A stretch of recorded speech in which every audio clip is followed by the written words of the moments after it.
Hey, good evening, traders. It's Raul here with the marketprofile.com. Today is Monday, April 18th, 2017. Let's get started with today's trading in the futures markets. Apart from the usual contracts we go over, the CME launched its version of the Bitcoin futures and, just kind of throwing a little caution to the wind so that everybody doesn't run and open up a brokerage account. And this is, I'm not a registered investment advisor, can't give recommendations or advice, but I'll just give you my opinion on the matter. And at the moment, Bitcoin futures are extremely liquid. um, I dabbled a little bit with those Bitcoin futures on a simulated account, and the spreads are so wide and the market leverage is so big on a even just one contract.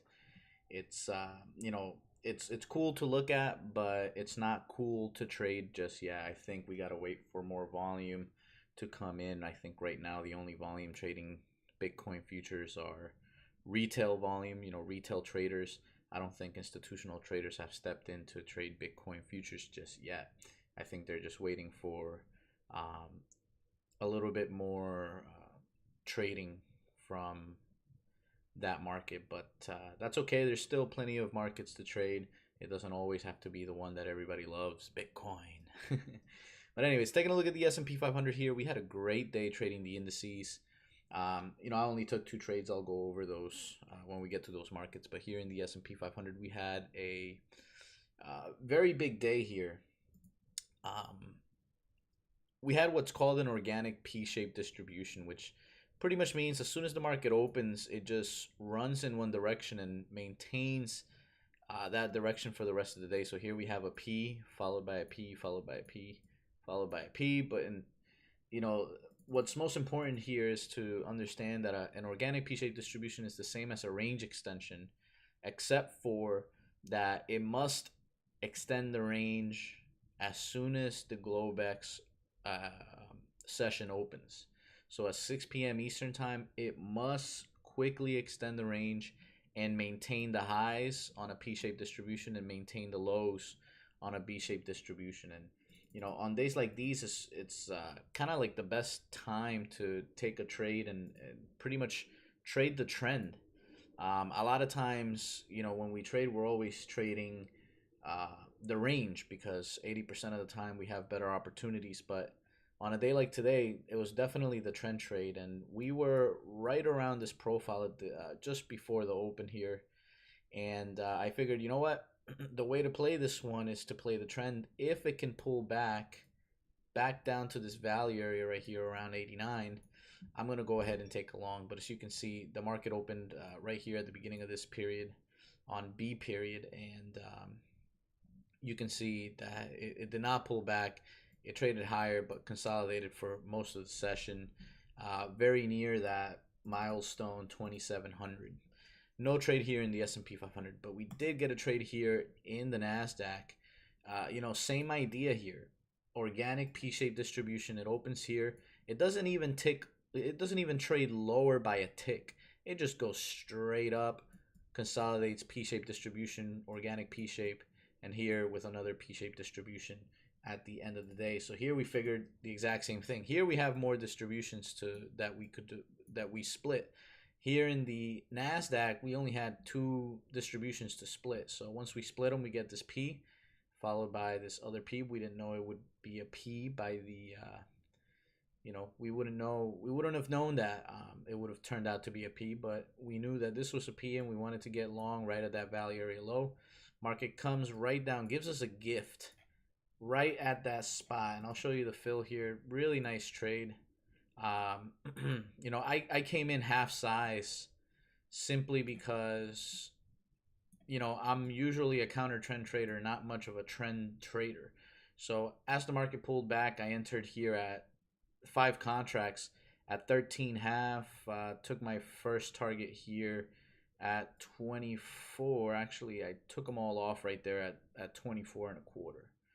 I took them all off at 24 and a quarter and 24. 24 and a quarter and 24.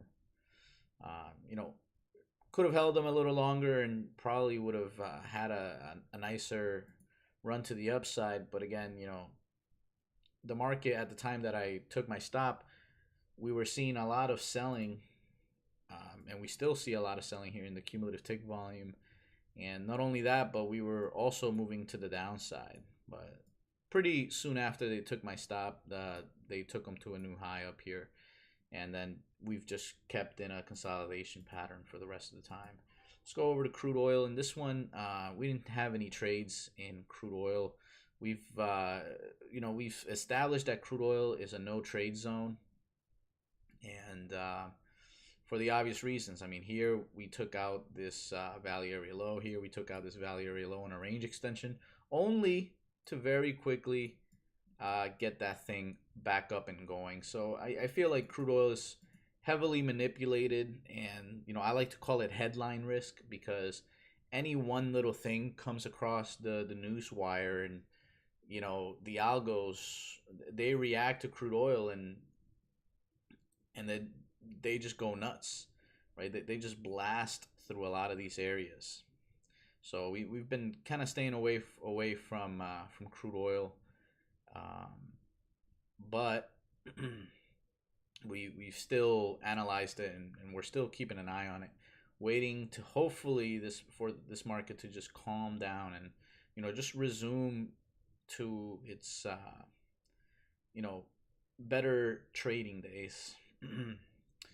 Next up, we got the Dow futures, and this one, much like the S&P and the Nasdaq, organic P-shaped distribution followed by a P. The idea would have been to get long right in here if the market could pull back, but obviously we can see, if we switch over to candlesticks, we can see the market never pulled back anywhere near close to those areas.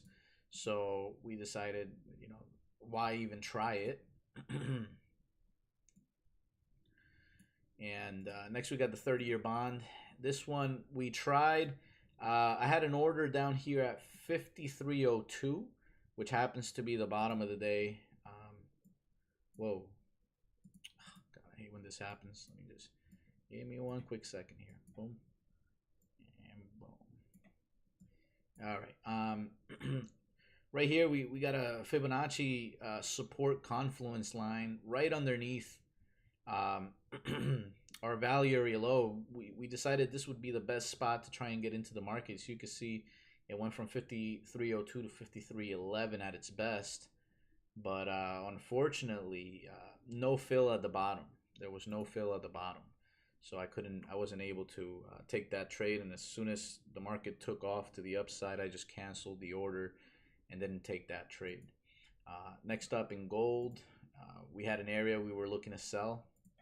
And today we got this kind of box-shaped profile. And, the reason we get these type of profile looks is because the market traded in one direction very, very, very slowly, right? It just keeps grinding up.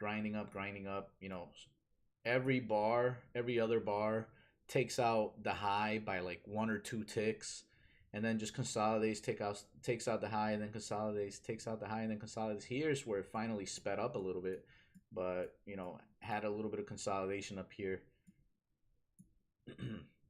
Overall, you get these box-shaped profiles, and I think there was the British pound, or actually the euro, has a box-shaped profile like this as well. And that was actually the trade of the day, and I'll show you guys that one in a little bit. But here in gold, we were looking to short possibly the 1270 area. We didn't quite get it. And, the market goes on, right? So I would just want to show here my market analyzer just so you guys can see. I only took 2 trades, actually 3 trades. 1 in the Nasdaq and 2 in the euro contract. And here in the Nasdaq, came out with a profit of 1,046. In the euro here, a profit of $2,599.78. This would have been at least 3,100, but if I never took that first euro trade, which we'll explain coming right up. So here in the euro, Took a beautiful trade. So we analyzed this market and we figured that this value area high would be probably the area where we could find some resistance, but looking further back, we have a higher distribution here than we do right here. And not only that, the market is moving to the upside, right? If I was to split today's distributions, right there and there, we have this box-shaped profile again with a pretty decent P-shaped distribution here. That's the way we saw it this morning. None of this up here existed, okay, when we were taking a look at the possibly selling the euro futures. So we found this area. We figured, it's not as good as this area. The market's in a P shape, which means we're probably going to continue to trade higher. And, if we get to this area, it's worth a shot. But if we get to this area, we're going to unload the big guns, right? We're going to unload a lot of contracts and we're going to take a big trade. So that's what happened here. We went short right here around 94 or something like that. I'll show you the fills here. It should be right there. Yeah, so here's the first fill right inside that first area at 94. I got stopped out, unfortunately, at 03.5. So I lost, what about like 9.5 ticks on that trade, 9.5 ticks. That was a loser for 400 and pretty much $500. And then we took this other area right up here. We caught the very, very high of the day here at 19.17 half. I shorted 10 contracts. Took my first target here at 18.96 half.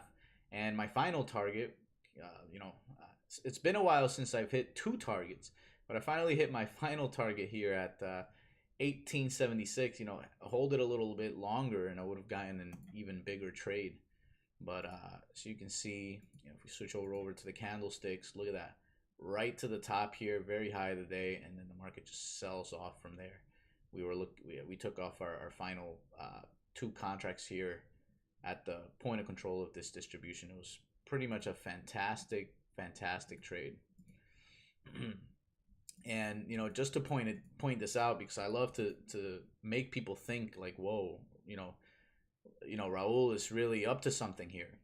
In a market that moves like this, moving higher and higher and higher, as the market approached these highs, without the market profile, without me telling you that this was a potential reversal location, would you have thought that you should sell it right there?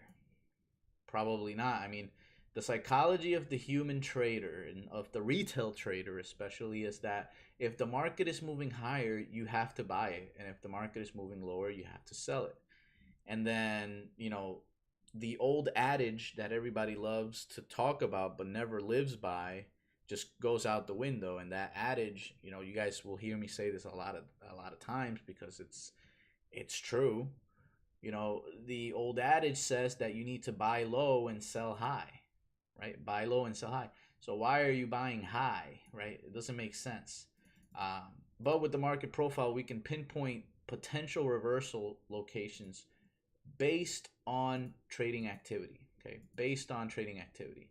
And the trading activity right here, which is this value area high, that was the pinpoint that we took the short on. Really great trade. Brought about $3,000 of profit on that one. Looking at the DAX, P-shaped distribution, almost organic, but not quite there. Indices around the world definitely traded higher, but here in the DAX, there was absolutely no possible trade to take there in the DAX. Same thing here in the FESX. We didn't even feel like analyzing these profiles. I mean, we would have tried to buy 35.49, yet the market's all the way up here at 35.94, right? It's not going to drop 50 points, not this market. And definitely not if all the indices are moving to the upside. Next up, we got the the British pound futures. And this one was an interesting one. We wanted to short all the way up here just above 3,500. I tried to short 16 contracts. The market didn't quite make it up there.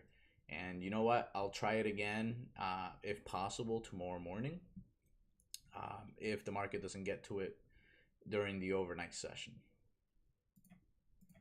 And finally, the yen. We didn't really touch the yen here, but you know, if I just split a couple distributions, you know, there was the potential here of this value area high. Actually happens to be the high of the day, and then we had another potential short location right here on this P value area high, and right there, and we can see that, you know, this value area high here was touched during E period, and that's during the US session open, right? We come right there, that E period is actually 11 a.m. to 11:30 a.m. We get right to it and reverse right off of those highs to the downside. And if we take a look at the Renkos, let's see here. Not necessarily a level there of Fibonacci resistance, Fibonacci confluence resistance, but we did get to that value area high, and the market did fall off that area. You know, it just goes to show that, you know, you don't necessarily have to use all these other tools. As long as you know where value is located, you're going to be, you know, ahead of the rest of them. So thank you guys for watching. Hope you guys enjoyed this video. I'll see you guys tomorrow. And as always, happy trading.